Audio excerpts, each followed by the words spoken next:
Hi everyone, this is Josh from Narrate. This past weekend for Mother's Day, Theresa Huschka spoke on how we can better practice mindfulness and engage with people on a day-to-day basis. She shared some helpful examples from the life of Jesus and how he lived with others. At the start of the message, Theresa mentioned a video on a global scattering opportunity in Ecuador. You can find that video on Narrate's Facebook and YouTube pages.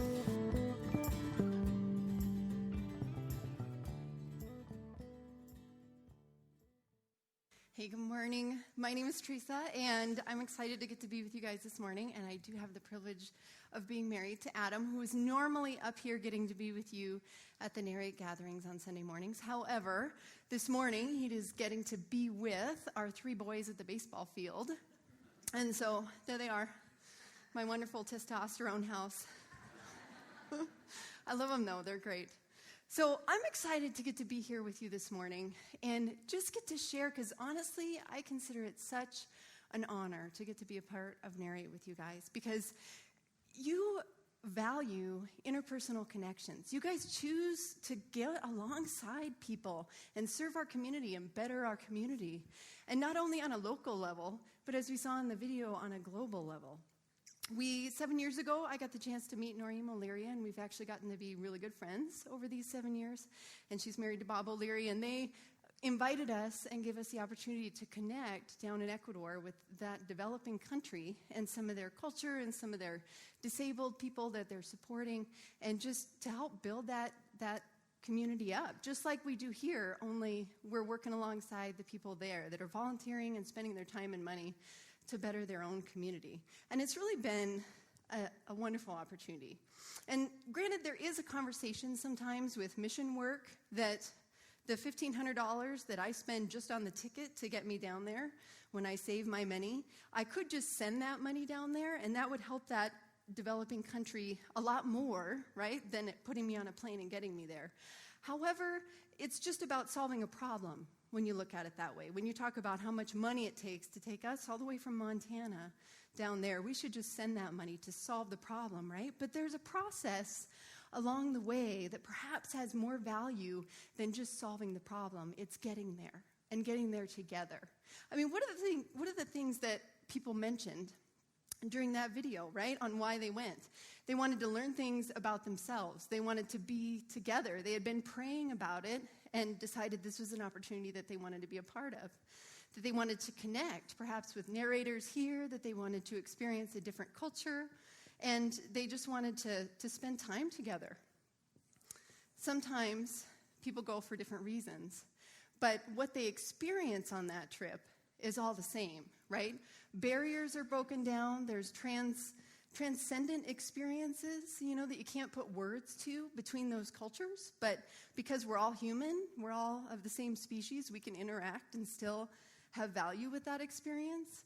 That there's spouses, right, that people come back and they're like, oh, I really want my spouse to go down there and get to experience that same thing so that we can share in that together. That people come back and they perhaps reevaluate themselves and how they spend their time or their priorities. They have a different perspective on life. They have a change of mind and a change of heart. There's all kinds of things that are hard. They're almost spiritual experiences, right? And it kind of brings to question, is there an interaction from person to person and that is actually a spiritual moment, something transcendent that you can't put into words? I love the picture of this tricycle and how Richard Rohr talks about spirituality. And he says, essentially, we have three wheels, right? And we have the text. This would be your intellect, your study, your written word that supports whatever it is that you believe. And then you have tradition. And that would be whether it's a cultural tradition within the country that you are raised in, within the family that you are raised in, values, things like that. And these two back wheels on a tricycle would propel people forward, right? It gives you energy, it moves you forward. But what is it that actually steers the direction of the tricycle? And Richard Rohr says that he thinks he would describe this front wheel as being experiences. Right? I think we can all think of situations in our life where we would agree, yeah, it's my experience that actually led that decision, right? I can know what I know I can have the values and how I was raised and the traditions that I have, but what I actually base my decisions and how I lead is through experience. I love how Carol put it in the video when she talked about her and her husband Bob, and when we do these trips and when we do hard things together, we grow closer, right? There's this exchange, there's this experience when you are in proximity of someone, just because we're human. And so I love in Romans chapter 1, I think I love too much. Is that a phrase I've used at least 4 times this morning? So in Romans chapter 1, verse 11, Paul is saying, so he's far away and he's writing them a letter. And he's saying, for I long to see you, that I may impart to you some spiritual gift to strengthen you, that is, that we may be mutually encouraged by each other's faith, both yours and mine. And so he talks about how I want to be close to you, because there's an exchange that happens when we are close together. And not just a giving to where I'm empty and there's nothing left and now I'm bitter, but there's this mutually beneficial experience that can happen when you are together with another, that you both get built up, or perhaps that you both get torn down, right? So it can be a gift and a curse. This fact that we as humans, it's almost like a divine nature that we have, that through experience, that's how we grow and learn and navigate life. And it's almost like all through Scripture, God prioritizes that. And it's story after story after story. It's about experiences that change people, and people steer and navigate life from those experiences.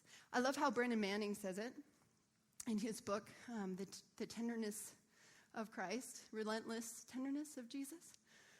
Tenderness is what happens to you when you know that you are deeply and sincerely liked by someone. If you communicate to me that you like me, not just love me as a brother in Christ, you open up to me the possibility of self-respect, self-esteem, and wholesome self-love. The look in your eyes gives me permission to make the journey into my interior of myself and make peace with that part of myself. I mean, that is a powerful concept, that the look in your eyes can give me permission to go down to those places inside of me that perhaps I'm not settled with, I don't like about myself. Or I've had experiences with people where they have torn me down, and that's why I don't like those parts, right? You have that power. I have that power to look at you and build you up or tear you down. What is it? What is it about the eyes and about faces that invokes something inside that's hard to put into words, right?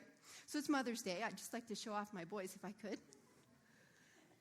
So cute. So we had 3 boys, all 3 years and under. And there they are. We got Lincoln and Justice in the middle there, and Chase. And they have been a lot of fun. However, today, if I try and get them in a position where they have to pose for a picture, this is what I get. Come on, please. Oh, boys, come on. And we could take 30 minutes, and that's what we get. However, you love them anyways, right? They all have their own unique characteristics and personalities that make them them, and I value tremendously. And our middle, so he's our youngest son, but he's in the middle of that picture, Justice.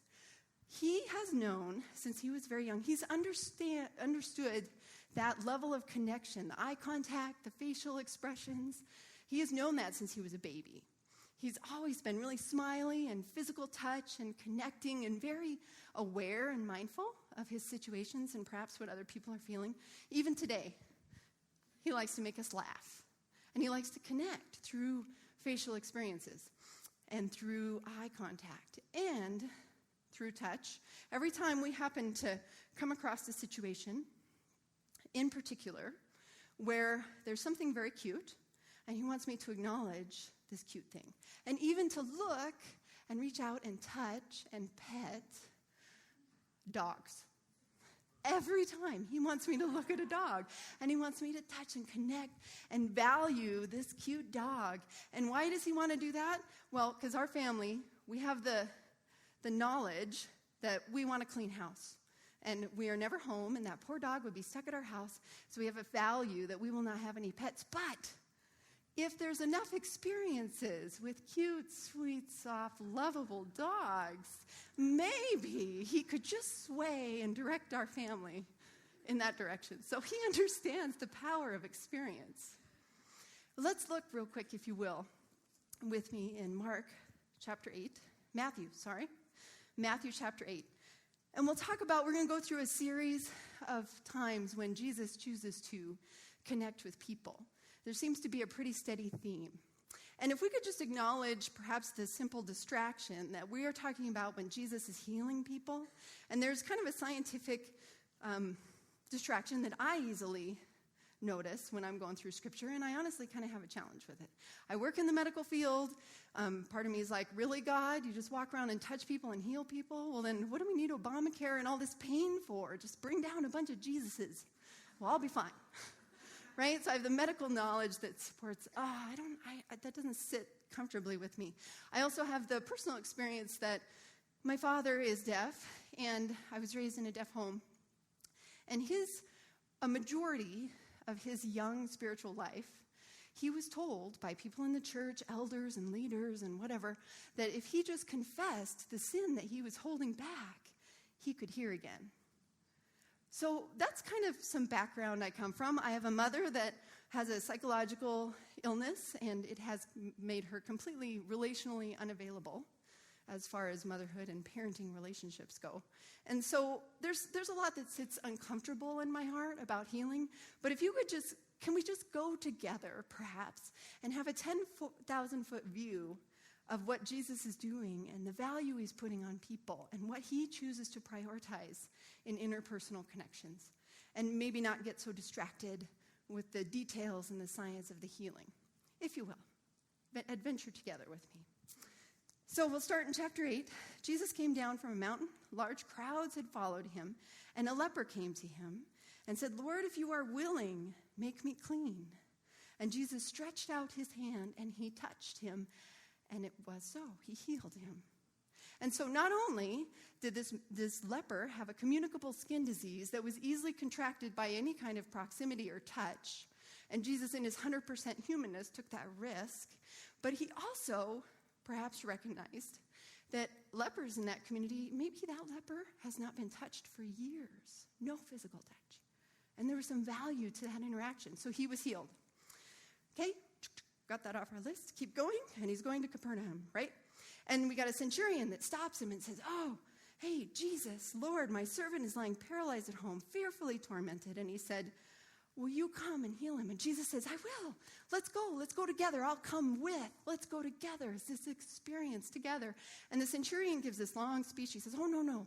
I understand how it works. If you just say the word, my servant will be healed. And later on, Jesus says he's amazed with his faith. And he says, go, and it shall be done for you as you've believed. And the servant was healed at that very moment.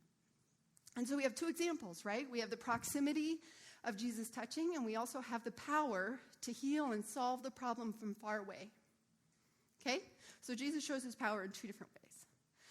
And then he goes over to Peter's house. And if you guys have your Bibles open, it says, Peter's mother-in-law. So Jesus even chooses to heal his mother-in-law.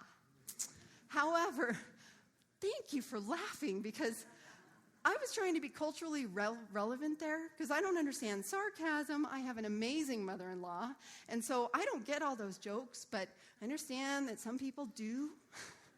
So thank you. But Jesus went and he came into Peter's home, and he saw his mother-in-law lying sick, and he touched her hand, and she was healed. So he had to be mindful enough of his surroundings to where he would actually notice she was sick and care to stop and heal her. Right? So let's move on to Mark chapter 5, verse 21. Jesus crossed over the lake, and again on the other side, there was a large crowd, right? So we have lots of individual experiences, interpersonal connections that are perhaps changing people's lives and steering the direction they go. But you also have the individual experiences of the crowd and what they're witnessing. And so a synagogue official named Jairus came running up, and he said, my little daughter is at the point of death. Will you please come and lay your hand on her? And what did Jesus do? And he went off with him. There's a process. So it's not just a task to accomplish, but they went with together. And on the way, there's large crowds of people that are around him. And there was a woman that for 12 years had a hemorrhagic condition, and she was bleeding and bleeding and bleeding. And she thought to herself, I've heard of this man, and if I just touch his cloak, I'll be healed. My problem will be solved. And so she did it. She touched his cloak. She was healed. And Jesus, being 100% God, right, he could have went on his way and said, I got another one. Okay, I'm on my task list. I just healed somebody else. But he didn't. What did he do? He stopped. And he looked around and he said, who touched my garment? He looked around to see the woman. Is it possible that Jesus understood that there was something else that she would miss out on if they didn't connect, if they didn't look at each other in the eye, face to face? That there was something more valuable, almost transcendent, almost spiritual, right? That they would experience a moment of God together as two human beings. So it wasn't just about being healed. It was about the interpersonal connection. I like how Daniel Goleman, he's the author of Emotional Intelligence, he's a psychologist. I like how he addresses interpersonal interactions. And what he says is, it's about what it invokes within us, whether we pay attention, tune in, and empathize, see a need, and we help it. So the bum on the street, handing him money, maybe it's not just about what they do with the money. Maybe it's about that interaction and whether or not you're able to tune in with your surroundings and be mindful enough to see a need and meet it. So there was a study in 1973. Princeton theological students were gathered in a room, and they were split into two groups. In fact, the title of that is A Study of Situational and Dispositional Variables in Helping Behavior. There's some vocab for us this morning, right? So anyhow, there's a group of students, and they split them into two groups, right? And what they wanted to know is what kind of variables influence helping behavior. Because neuroscience would support that we are predisposed to help, right? However, are there any factors that keep us from doing that? Because it doesn't seem like we're always very helpful to each other as a human race. And so they took one group and they said, you are going to go teach across the campus on the Good Samaritan. And the Good Samaritan is the parable that Jesus told, where there are two spiritual leaders who passed by a man in need laying on the ground. And then the Samaritan, who was the lowest of the socioeconomic class, stopped, gave attention to this man, and also paid for this man to get taken care of. So that's what this group is going to talk about. This other group of students, we're going to talk about something theological, right? The Trinity, something else, but nothing of helpful behavior, if you will. So they had these two groups, and the variables they wanted to throw in were hurry variables, if you will. So they took some of the students from both groups, random students, and they said, you have 20 minutes to prepare. Go ahead, take your time, don't worry about it. And then they took other students, and they said, you've got 2 minutes. So kind of rushed, but you're okay. And then they took who was left, and they said, you need to hurry up. You're actually already late. You got to get over there. And so as these students, one by one, would go across the campus, they would physically have to pass by a person in need, similar to the man in the Good Samaritan story, laying there coughing, clearly hurt, injured, needs some assistance. At some points, they actually had to physically step over this person. And so what they did was they gathered the information, and this is the results that they came up with. The hurry variable was significantly related to the helping behavior. The message variable was not. Whether the subject was going to give a speech on the parable of the Good Samaritan or not did not significantly affect his helping behavior. However, the amount of hurriedness induced in the subject had a major effect on the helping behavior. You'd think that they would have helpfulness on their mind, considering what it was that they were going to teach, but it wasn't. They were preoccupied with themselves and their task at hand, what they had to accomplish. And this is how Daniel Goleman phrased it when he was looking at it. He says, I'm predisposed to help you if I can. But we, or I, if I'm preoccupied with myself, ourselves, we don't fully notice each other, right? Have you ever noticed that? Like if you're at a checking line and the checker's doing your groceries, right? And you expect them to tell you what to pay and you pay them, and it's kind of like robotic, right? Almost automatic. And then if you choose to say, man, a busy time of day, don't you think? All of a sudden they look up at you and there's this eye contact moment, and there's like, they're like a person. There's no more robot. There's a connection moment. Have you guys ever experienced that? You go through things robotically. Well, Daniel Goleman talks about how we have two mindsets. One is an awareness mindset, okay, where you're aware of yourself, almost like your ideal self, what you would want to be, or you can function neurologically on a automatic set. And that automatic set, anytime you function on that, you got the task, you're cooking the dinner and your toddler's hanging on your leg, or you're driving somewhere, or you're listening to someone's conversation, but you're not because you're thinking about the next thing you're going to say or the next place you're going to go. So when you're on that automatic function, he says that time and pressure are kind of ruling how you go. So you can have the values and priorities that you want, but if you're working in the mindset of automatic, then time and pressure are going to rule what happens for you. And so he talks a lot about mindfulness, and he defines mindfulness as this: paying attention to what is going on in your own stream of thought, feelings, and what is going on around you. And mindfulness is a general way of preparing yourself to be compassionate when the opportunity arises. That you're able to notice the other because you're being mindful of yourself and the situation around you. So if you come with me, let's look one more time at Luke 13. And this is one of my favorite stories about Jesus and just, again, hitting on the mindfulness, because he's healing on the Sabbath is what happens, but he's teaching in the synagogues on the Sabbath. So he has something really important that he's doing. Perhaps he's got some things on his mind. I'm supposed to be God to these people. I need to make sure they understand this, right? And so he's got some things on his mind. But there was a woman for 18 years who had been sick, had a sickness caused by a spirit, and she was bent over double, and could not straighten up at all. When Jesus saw her, he called her over. So he was mindful enough to see this woman and to want to bring her in to that proximity. And he laid his hands on her and he healed her, and she was made erect again and began glorifying God. I love the stark contrast of the synagogue, because he comes up and, indignant because Jesus had healed on the Sabbath, he began saying to the crowd in response, "There are 6 days in which work should be done, so come during them and get healed, not on the Sabbath day." Right? I mean, perhaps he's a bit predisposed with his own priorities, right? He's not even aware of this woman as a person in need. And who knows how many other Sabbath days she came, or maybe during the 6 days of work where healing was allowed to be done. I just love that picture that Jesus was continually mindful of his awareness. And I feel like, man, sometimes I can really work on that. I don't know about you guys.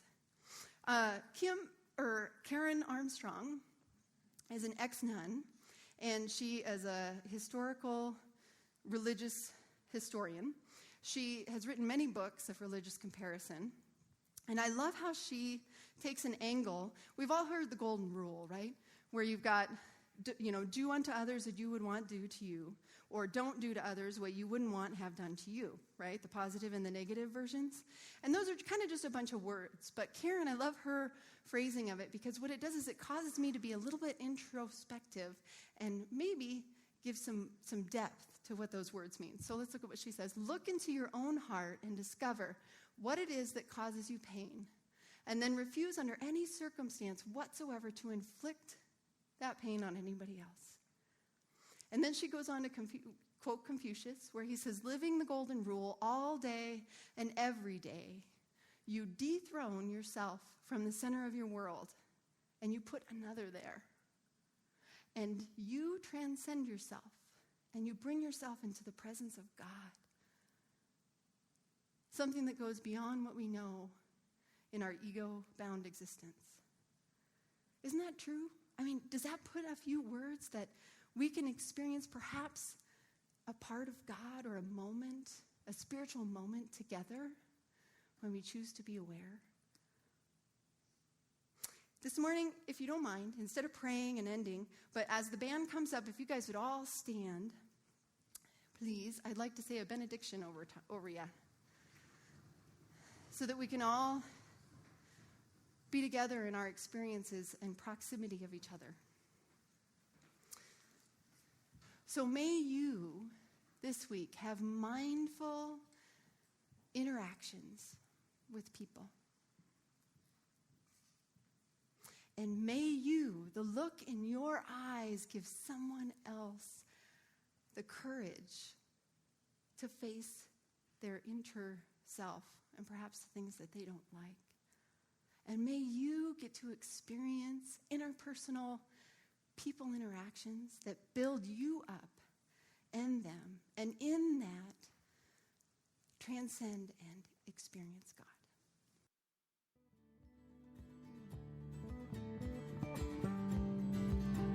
If you would like to engage further with Narrate Church, you can find contact information online, www.narratechurch.org. We would love to hear from you.